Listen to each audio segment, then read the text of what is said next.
డూన్ సిరీస్‌కి సంబంధించి first episode release అయింది. ఇది జియో సినిమాలోని తెలుగులో కూడా అవైలబుల్‌గా ఉంది. ఎవ్రీ మండే కొత్త ఎపిసోడ్ రిలీజ్ అవుతుంది. సో ఈ వీడియోలోని ఫస్ట్ ఎపిసోడ్‌లో ఏం జరిగిందో క్లియర్‌గా ఎక్స్‌ప్లెయిన్ చేస్తాను. మీరు ఎపిసోడ్‌లో చూసిన దానికంటే ఈ వీడియోలోని ఎక్కువ ఇన్ఫర్మేషన్ ఉంటుంది. అండ్ ఈ సిరీస్‌కి సంబంధించిన స్టోరీ గురించి మీరు ఇంకా ఎక్కువ తెలుసుకుంటారు. సో మీరు గనుక నా ఛానల్‌కి కొత్తగా వచ్చినట్లయితే ఖచ్చితంగా సబ్స్క్రైబ్ చేయండి. ఫస్ట్ షాట్‌లోని victory is celebrated in night but it is own in darkness అని చెప్పి ఒక లైన్ చెప్తూ బెన్నీ జెసెరట్ వాయిస్‌తోని సీన్ ఓపెన్ అవుతుంది. సేమ్ ఇలానే డూన్ మూవీ కూడా ఓపెన్ అవుతుంది. అందులోని dreams are coming from the deep అని చెప్పి పాల్ క్యారెక్టర్‌కి వచ్చే విజన్స్‌ని ఎక్స్‌ప్లోర్ చేస్తూ సార్దుకార్ వాయిస్ ఓవర్‌తోని సీన్ ఓపెన్ అవుతుంది.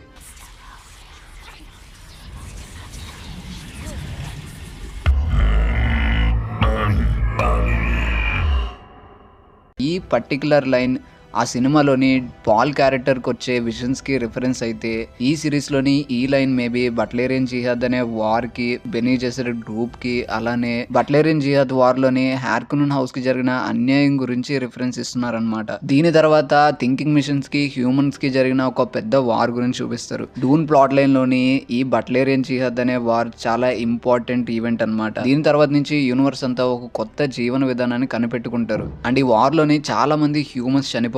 దాని తర్వాత హ్యూమన్స్ అందరూ మిషన్స్ లేకుండా ఎలా జీవితాన్ని కొనసాగించాలనే పాయింట్ మీద చాలా చర్చలు నడుస్తాయి. ప్రపంచం అంతా అల్లకొల్లోలం అవుతుంది. అప్పుడే బెనీ జెసెరట్ గ్రూప్ వాళ్ళ దగ్గర ఉన్న పవర్స్ తోని ఎలాగోలాగా ఇంపీరియం మీద ఆధిపత్యం సంపాదించాలి అనుకుంటారు. ఇదంతా నరేట్ చేసేది డూన్ ప్రొఫెసీలోని మెయిన్ లీడ్ అయిన వాలియా హార్కునన్. ఈ హార్కునన్ హౌస్ ఆల్రెడీ మనం డూన్ మూవీలోని చూసాం. ఆ మూవీలోని వీళ్ళని విలన్స్ కింద చూపించారు. కానీ ఇక్కడ వాలియా హార్కునన్ చెప్పేది ఏంటంటే ఈ వార్లోని హ్యూమన్స్ గెలవడానికి మెయిన్ కారణం అట్రేడిస్ అని చెప్పి. ఆ వార్లోని హార్కునన్స్కి పిరికి వాళ్ళని చెప్పి ఒక ముద్ర పడుతుంది. వాళ్ళని ఒక ప్లానెట్లోకి వెలివేస్తారు. సో ఆ వార్లోని హౌస్ అట్రేడిస్కి హార్కునన్కి మధ్యలోని ఏం జరిగింది? 10,000 సంవత్సరాలైనా సరే ఈ రెండు హౌసెస్ ఇంకా శత్రువులుగానే ఉన్నాయి. డూన్ మూవీలోని కూడా మనం అదే చూసాం. సో వీళ్ళ శత్రుత్వానికి సరిగ్గా ఈ బట్లేరియన్ జిహాద్ అనే వార్లోనే బీజం పడింది. బట్లేరియన్ జిహాద్ వార్ జరుగుతున్నప్పుడు వారోన్ అట్రేడిస్ అని చెప్పి ఒక మిలిటరీ ఆఫీసర్ ఉండేవాడు. ఇతను ఈ సిరీస్ లో చూపించిన బెనీ జెసెరట్ గ్రూప్ లీడర్ అయిన రకెల్ అని కూడా ఒకసారి కలుస్తాడు.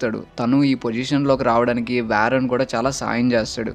అబులడ్ హార్కనన్ అని చెప్పి వారియోన్ కింద ఒక అతను పనిచేస్తూ ఉండేవాడు అనమాట. వారియోన్ ఇచ్చే ఆర్డర్స్ ని అబులడ్ పాటించాలి. ఆన్మస్ అని చెప్పి ఒక ప్లేస్ ఉంటుంది. ఇది కంప్లీట్ గా థింకింగ్ మిషన్ ఆధీనంలో ఉంటుందన్నమాట. ఈ సిటీని ఆనుకొని చాలా మంది హ్యూమన్స్ ఉంటారు. థింకింగ్ మిషన్స్ ని పడగొట్టాలంటే ఈ సిటీని ముందు నాశనం చేయాలని చెప్పి అనుకుంటారు. సో దానికి ఒక ప్లాన్ కూడా వేస్తారు. కానీ దానికి అబులడ్ ఒప్పుకోడు. ఎందుకంటే ఆ ప్లేస్ చుట్టూరు ఉన్న కొన్ని బిలియన్స్ హ్యూమన్స్ చనిపోతారు అని చెప్పి అబులడ్ దాన్ని అమలుపరచడానికి ఒప్పుకోడు అనమాట.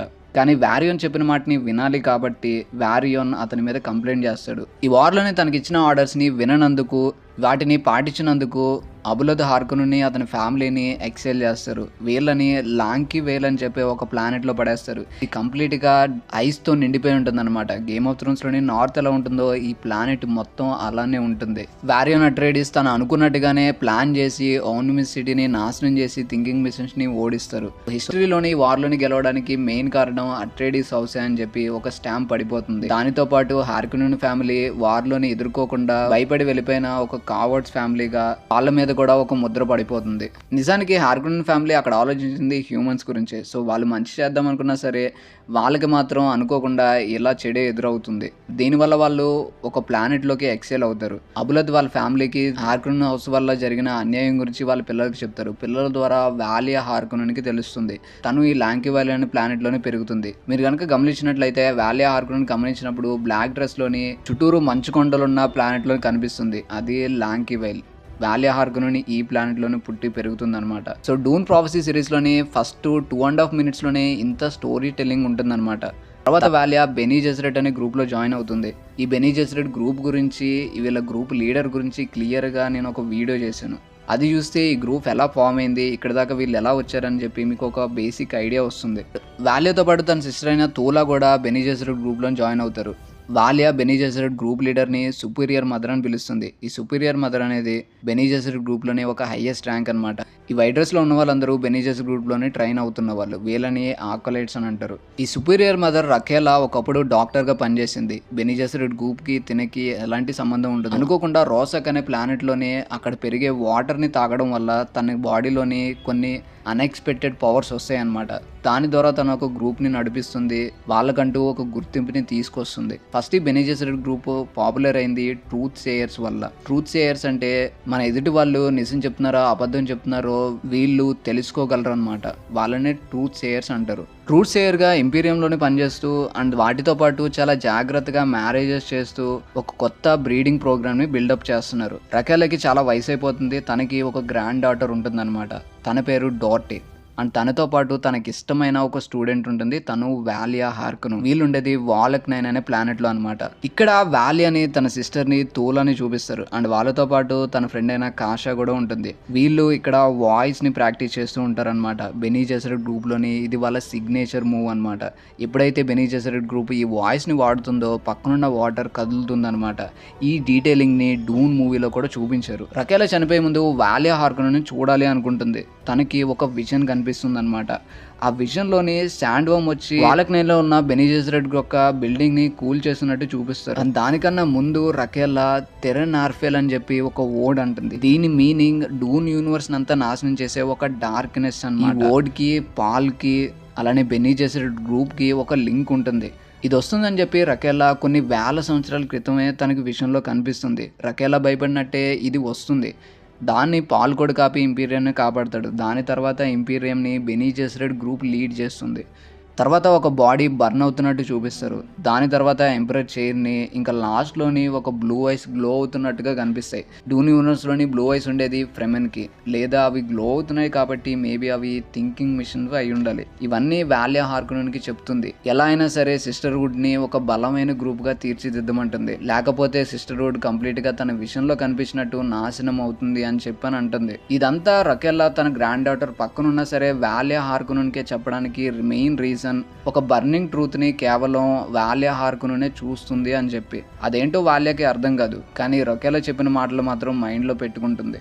రకేలా చనిపోయిన తర్వాత సిస్టర్హుడ్ లోని 2 గ్రూప్స్ ఏర్పడిపోతాయి. డార్టే ఒక గ్రూప్ అయితే వాలియా హార్కనన్ వైపు కొంతమంది ఉంటారు. యాక్చువల్గా డార్టే తనకిచ్చిన బాధ్యతల్ని పాటించాలి అనుకుంటుంది, కానీ వాలియా హార్కనన్ మాత్రం ఎంపరర్ పక్కన ఒక ట్రూత్ సేయర్ని పెట్టి అక్కడి నుంచి చక్రం తిప్పుదామని ట్రై చేస్తుంది. దానికి డార్టే ఒప్పుకోదు. సో తన దగ్గర ఉన్న ఒక హిడెన్ పవర్ ని ఇక్కడే వాలియా యూజ్ చేస్తుంది, అదే వాయిస్. బెనీ జెసెరిట్ గ్రూప్ లోని ఈ స్కిల్ ని ప్రస్తుతానికి వాలియా ఒక్కటే మాస్టర్ చేస్తుంది. దాంతోనే డార్టేని చంపేస్తుంది. తను చనిపోయిన తర్వాత స్టోరీ 30 years స్కిప్ అవుతుంది. కెమెరా ఎలా జూమ్ అవుట్ అవుతుందో మళ్ళీ అలానే సీన్ ఓపెన్ అవుతుంది. బట్ ఇక్కడుండే సిచ్యువేషన్ మాత్రం కంప్లీట్గా డిఫరెంట్ ఉంటుంది. ఇప్పుడు కొంచెం ఫ్రేమ్ బ్రైట్గా మారుతుంది. అంటే బెనీ జెసెరిట్ గ్రూప్ని వాలియా హార్కనన్ కంప్లీట్గా చేంజ్ చేసింది. 30 ఏళ్ళ తర్వాత వాలియా హార్కనన్ బెనీ జెసెరిట్ గ్రూప్కి సుపీరియర్ మదర్ అవుతుంది. వాలక్ 9కి ఎంపరర్ కొడుకైన కాన్స్టంటైన్ వస్తాడు.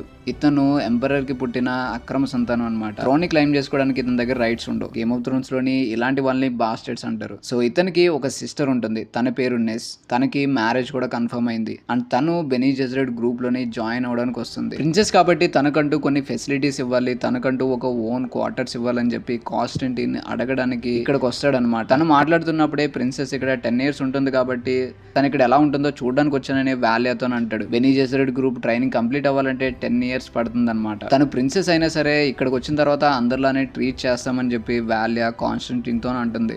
ఇక్కడ కాన్స్టంటైన్ వచ్చిన తర్వాత తన సిస్టర్ ని వీళ్ళ దగ్గరికి పంపిస్తానని చెప్పి అఫీషియల్ గా ఒక స్టాంప్ వేస్తున్నప్పుడు వాలియా హార్కనన్ ఇక్కడ చాలా రిలీఫ్డ్ గా ఫీల్ అవుతుంది. ఎందుకంటే ఇప్పటి నుంచి తను ప్లాన్ చేసింది ఇక్కడ సక్సెస్ అయింది. అఫీషియల్ గా తను బెనీ జెసెరిట్ గ్రూప్ లోని జాయిన్ కానుంది. ఎంపరర్ తర్వాత తనే క్వీన్ అవుతుంది. తనతో పాటు ఒక బెనీ జెసెరిట్ గా ఇంపీరియం కి ఒక క్వీన్ అవుతుంది. అది వాలియాకి కావాలి. తర్వాత వాలియా సిస్టర్ టూల్ అని చూపిస్తారు. హ్యూమన్ బ్రెయిన్ ఎలా పనిచేస్తుంది, దాని నుంచి వీళ్ళు ట్రూత్ ని ఎలా బయటికి తీయాలనే దాని మీద వీళ్ళకి ట్రైనింగ్ ఇస్తుంది అనమాట. వాలియా అక్కడికి వచ్చి తూలాకి ప్రిన్సెస్ గురించి చెప్తుంది. తర్వాత సలూసా సికండస్ అనే ప్లానెట్ ని చూపిస్తారు. ఇది హౌస్ కరీని యొక్క హోమ్ ప్లానెట్ అనమాట. ఇప్పుడు చూడండి ఈ ప్లానెట్ ఎంత అందంగా ఉందో. 10,000 years తర్వాత ఈ ప్లానెట్ లోని టెంపరేచర్స్ హ్యూమన్స్ ఉండడానికి అసలు సరిపోదు. అప్పుడు హౌస్ కరీనో కేవలం దీన్ని ప్రిజనర్స్ ని ఉంచడానికి ఒక ప్లేస్ గా వాడుకుంటుంది. తర్వాత ప్రిన్సెస్ నెజ్ ని చూపిస్తారు. తనకి ట్రైనింగ్ ఇస్తున్న కైరెన్ అట్రీడిస్ ఉంటాడు. తర్వాత ఇక్కడికి కాన్స్టంటైన్ వస్తాడు. తర్వాత ఎంపరర్ని చూపిస్తారు. ఇతని పేరు జావికో అనమాట. ప్రెసెంట్ ఇంపీరియన్కి ఎంపరర్ ఇతనే అనమాట. ఇతను ముందున్నది డూక్. ఇతను హౌస్ రిచెస్ కి చెందినవాడు. ఇంపీరియంలోని ఇది కూడా ఒక గ్రేట్ హౌస్. వీళ్ళ పని ఏంటంటే టెక్నాలజీకి సంబంధించిన మిషన్స్ ని తయారు చేయడం. ఎపిసోడ్ లోని వీళ్ళ కొడుకు దగ్గర కూడా ఆడుకోవడానికి ఒక మిషన్ లాంటిది ఉంటుంది. ఈ మ్యారేజ్ జరిగితే డూక్ తను తయారు చేసిన షిప్పుల ద్వారా అరాకెస్లోని స్పైస్ ప్రొడక్షన్ ఎక్స్పోర్ట్ చేయడానికి ఎంపరర్కి చాలా హెల్ప్ అవుతుంది. ఇది వీళ్ళిద్దరూ మాట్లాడుకుంటారు అనమాట. వీళ్ళిద్దరిని పక్కన పెడితే వీళ్ళతో ఉన్న బెనీ జెసరెట్ చాలా ఇంట్రెస్టింగ్ పాయింట్లు మాట్లాడుకుంటారు. డూక్ ప్లాన్ వచ్చేసి తన షిప్స్ ద్వారా అరాకెస్ని కంట్రోల్ చేయాలనుకుంటాడు. కానీ ఇక్కడ బెనీ జెసరెట్ ప్లాన్ వచ్చేసి ముందు ఆ మ్యారేజ్ జరగాలి, తర్వాత డూక్ సంగతి చూసుకుంటామని చెప్పి ఎంపరర్ దగ్గర ఉన్న కాషా డూక్ దగ్గర పనిచేసే ట్రూత్ సేయర్ కి చెప్తుంది. వీళ్ళిద్దరూ బెనీ జెసరెట్ ట్రైనింగ్ లోని ట్రైన్ అయిన హ్యాండ్ సైన్ లాంగ్వేజ్ లోనే మాట్లాడుకుంటారు. తర్వాత బెనీ జెసరెట్ ట్రైనింగ్ ని చూపిస్తారు. వీళ్ళ దగ్గర ఉండే ఆకలైట్స్ అందరూ ఎలా ట్రైన్ అవుతున్నారు, వాళ్ళ బాడీని ఎలా కంట్రోల్ చేయగలుగుతున్నారు, అండ్ మెయిన్ గా ఎదుటి వాళ్ళ ఫేస్ ని వాళ్ళ మాట తీరుని బట్టి వాళ్ళు నిజం చెప్తున్నారా అబద్ధం చెప్తున్నారా అనే దాని గురించి ఇక్కడ క్లియర్ గా చూపిస్తారు అనమాట. తర్వాత ప్రిన్సెస్ నెస్ ని తన మదర్ అయిన నాట్లీని చూపిస్తారు. వీళ్ళిద్దరూ మాట్లాడుకున్న తర్వాత సిరీస్ లోని ఒక ఇంట్రెస్టింగ్ క్యారెక్టర్ ని ఇంట్రడ్యూస్ చేస్తారు. ఇతని పేరు డెస్మన్ హార్ట్. ఇతని చేతిలోని ఒక బ్లాక్ కలర్ క్లాత్ ఉంటుంది. మేబీ అది బెనీ జెసరెట్ కి సంబంధించింది అయి ఉండాలి. ఎందుకంటే బెనీ జెసరెట్ ఎక్కువగా ఎలాంటి బ్లాక్ డ్రెస్ వేసుకుంటారు. అండ్ ఈ ఎపిసోడ్ మొత్తానికి బెనీ జెసరెట్ అంటే డెస్మన్ హార్ట్ కి పెద్దగా ఇష్టం లేదు అని అనిపిస్తుంది. తర్వాత ఎంపరర్ దగ్గరికి క్యారెన్ అట్రైడిస్ వచ్చి డెస్మన్ హార్ట్ వచ్చాడని చెప్తాడు. అరాకెస్ ప్లానెట్ మీద జరిగిన అటాక్ లోని వాళ్ళందరూ చనిపోయారని చెప్పి జావికో అనుకుంటాడు. కానీ అందులోని ఒక అతను బతుకుతాడు. అతనే డెస్మన్ హార్ట్. సో అక్కడ ఏం జరిగిందా అని చెప్పి డెస్మన్ హార్ట్ తో మాట్లాడతాడు. పక్కనే ట్రూత్ సేయర్ అయిన కాషా ఉంటుంది. ఎప్పుడైతే డెస్మన్ హార్ట్ మాట్లాడడం స్టార్ట్ చేస్తాడో ఇక్కడ మనం కొన్ని కెమెరా యాంగిల్స్ని చూడొచ్చు. యాక్చువల్గా ఇదంతా కాషానే చేస్తుంది. తను నిజం చెప్తున్నాడా అబద్ధం చెప్తున్నాడా తెలుసుకోవడానికి కాషా ఇలా చూస్తుంది అనమాట. బట్ ఈ కెమెరా యాంగిల్స్ తోని ఈ సీన్ కొంచెం ఇంట్రెస్టింగ్ గా చేశారు. సో ప్రస్తుతానికి కాషా తనంతా నిజమే చెప్తున్నాడని చెప్పి ఎంపరర్ తో అంటుంది. బట్ ఇక్కడ డెస్మన్ హార్ట్ కాషా కనిపెట్టలేని శక్తి ఏదో అతనిలో ఉంది. తర్వాత కాషాకి ఒక వియర్డ్ విజన్ వస్తుంది.